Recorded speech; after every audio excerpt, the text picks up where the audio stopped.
Well, so there's certainly been a financial crisis for many people and many businesses, as well as the governments of many countries and even individual states have faced budget issues. However, some people have been cautious and conservative, leading them to benefit from the same changes that have produced a crisis for so many. So a financial crisis has developed, but in some places more than others.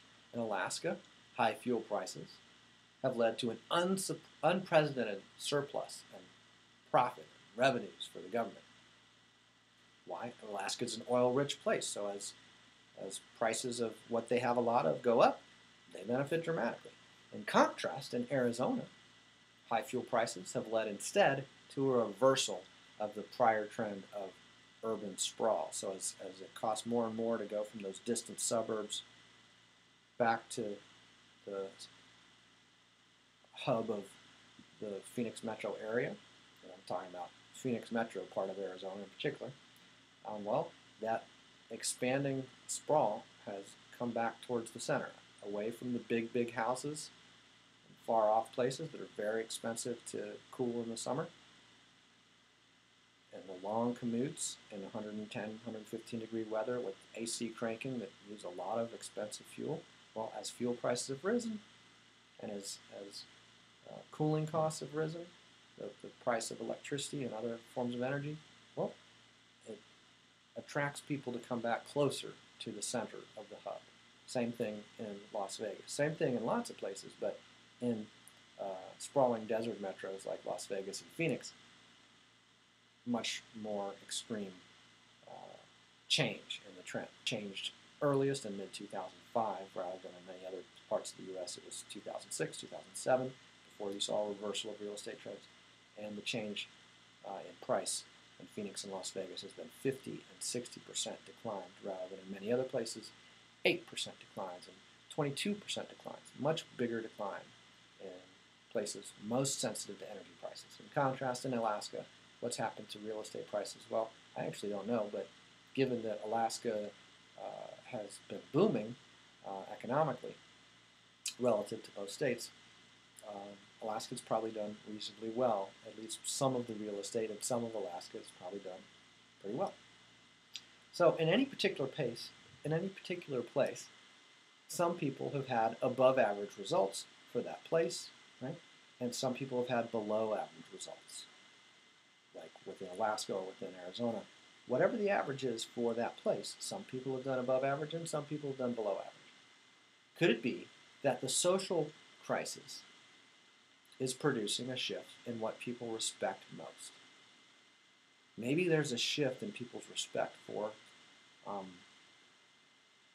the consequences of their choices, that different choices will produce different results. So even within a country as incredibly rich as the United States, there will be some people who are bringing in money at an above average rate and some people at a below average rate. And I don't say any of this in a way to overlook the fact that there's inequality. Of course there's inequality.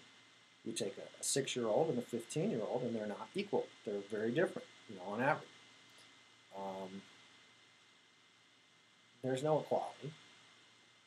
The point is, if you take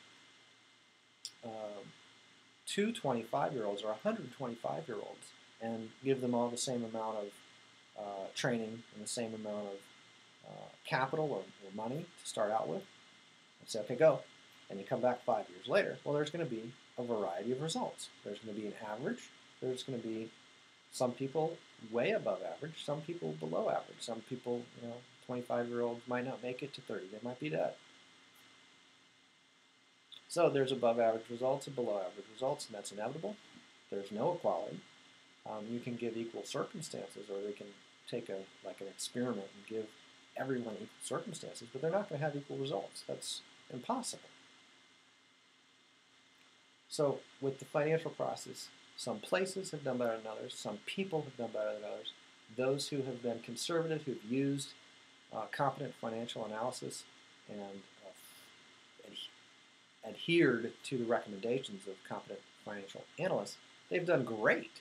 This has been a period of unprecedented opportunity because there's such a fast redistribution of wealth. There's so many people losing equity in their real estate and losing ownership of things, that the people who are well positioned can have huge sudden increases. Alaska's income from fuel prices went up hugely. Where did that come from? From the spending of other people in other places. That was just a flow of money, a redistribution or a transfer of affluence. So that's what we have a crisis of, a financial crisis. Okay. But it just means a really fast transfer or redistribution. That's at least a big part of it.